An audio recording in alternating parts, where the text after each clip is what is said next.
Танымал әнші Мақпал Жүнісова туралы дерек хабар. Видеоролик турсында толығырақ мәліметке ие болды. Қаласаңыз видео төмендегі бір ғана лайк және подписать етемелерін баса кетуді ұмытпаң. Әрбір баса лайк үшін қабаттаулыға бір ғасыз доске нәсіп етсін. Ал онда біз бастадық.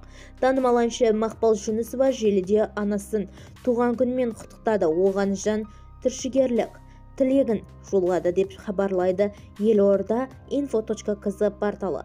Мақпал Жүнісова Instagram парақшасында әсерлі жазба арнап анасын туған күнімен ерекше құттықтады. Өнер иесі 12 перзентті дүниеге әкелген анасына деген махаббатын жеткізіп, оған әлі күнге дейін бала секілді еркелеп жүретінін айтты. Аллаға шүкір, Аллаға мың шүкір. Бүгін атақты, ардақты анамыздың толған күні. Өмірге 12 құрсақ әкелген батыр анамызға бас иеміз. Қазір немере шөберелер сүйіп отыр.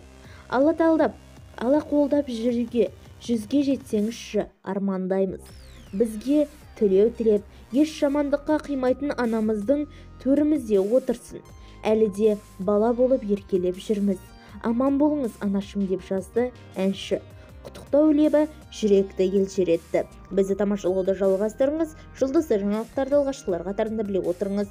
Сау саламат болыңыз.